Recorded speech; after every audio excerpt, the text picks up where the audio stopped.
India made a rousing comeback into the Test series by winning the second Test match at Vizag by a whopping margin of 246 runs, and they will be gunning for an unassailable 2-0 lead when they take on England in the third Test match of the series that will be played at the PCA Stadium in Mohali. Sunil Chaudhary here, your host for World Cricket Chat, and in discussion with me is Shruti Chopra. Welcome, Shruti. Hi, Sunil. Thank you. Well, I'll dig straight into it.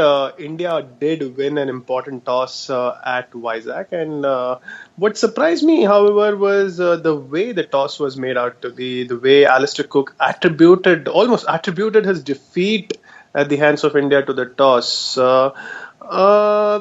Well, India had batted second in the opening Test match in Rajkot. They did well despite being behind on the 8 ball. They were chasing a score of more than 500. Unfortunately for England, they were unable to do the same at Vizag, and well, that's where the game escaped their clutches for mine. But moving on to this third Test match, Shruti, will India's momentum continue? What do the cards say? Team India do seem to bring their positive momentum into this Mohali Test match. They have worked out the right balance of players for this game. But as we know, not everything can be smooth sailing. So I'll begin with pointing out some possible flaws. India's bowling and fielding in the first innings is patchy and inconsistent. It'll go from extremes of flawless moments to some forgettable ones. At least India's bowling in the second half manages to iron out its inconsistencies by having better control and aggression. Well, interesting comment on their bowling, which seems to have been a mixed bag so far in the series. We saw what happened at Rajkot. They struggled to contain the English batsmen in both innings. In fact, one could have forgiven them for having bowled the way they did, or for conceding 500 runs in the first innings. But to do that in the second innings as well, they just barely took 2 wickets and allowed England to get away with 200 runs. Was a bit of a surprise. But then we had the second Test match in which the Indian spinners and indeed the fast bowlers ran through the English side with 20 wickets. So a bit of a mixed bag there. But coming back to the batting, do you think the inclusion of Parthiv Patel should add to their batting strength given his recent first-class form? What do you make of their batting as a whole, Parthiv Patel included? In comparison, the positives do seem to be more from India's batting, including Parthiv Patel. The first innings appears to be quite patient. There is caution there, but rightly so. The batsmen assess the conditions well and look to maintain stability. In the second innings, it's the middle order that challenges the English bowling with strong, resilient intent. And speaking from an English perspective, they are expected to go into this Test match with a few changes to their lineup. A couple of their players are injured. Stuart Broad had that niggling problem throughout the previous game, and despite having played well, despite having gotten those 4 wickets, I think he might be ruled out. And so would Zafar Ansari, because he was under the weather as well.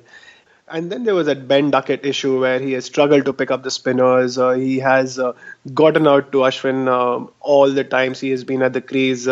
So he might lose out his place to Jos Buttler. So about 3 changes at the very least that we suspect could be the case. How do you see England approach this Test match? Will there be any difference in how they go about this? Well, England look at this test as their opportunity to get back into the series. And you know what? They're not wrong to believe this. Their cards show them to be instinctive and with a good understanding of the conditions. But is that all that will be needed to win this one? Well, it's certainly strong credentials to put up a fight. Well, they will have to put up a fight given that Mohali has a reputation these days of being a spin-friendly pitch. We've seen what happened in the last Test match that was played in Mohali between India and South Africa. India scored just 200 in their first innings and 200 in the second innings as well. And despite that, they won the match quite easily because of the way the surface behaved. So it's going to be more difficult for their batsmen. But the likes of Moeen Ali and Adil Rashid, the 2 spinners who have done well for England in this series, could have a ball. Could you tell us about their batting and bowling in bit more detail? Yes, I can. Batting in the first innings may not begin so well, and in the second innings, it's the middle order that will disappoint. But otherwise, England should manage to capitalize on India's bowling inconsistencies. Now, bowling for England is just how I describe it for India. It shifts from one extreme to another. In the first innings, the bowlers will lack aggression, whereas in the second, it may just be too loose. A tighter rein will certainly help England's cause.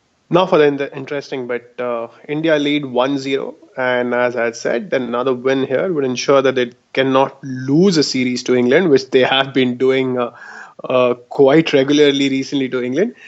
Which team holds the advantage for you?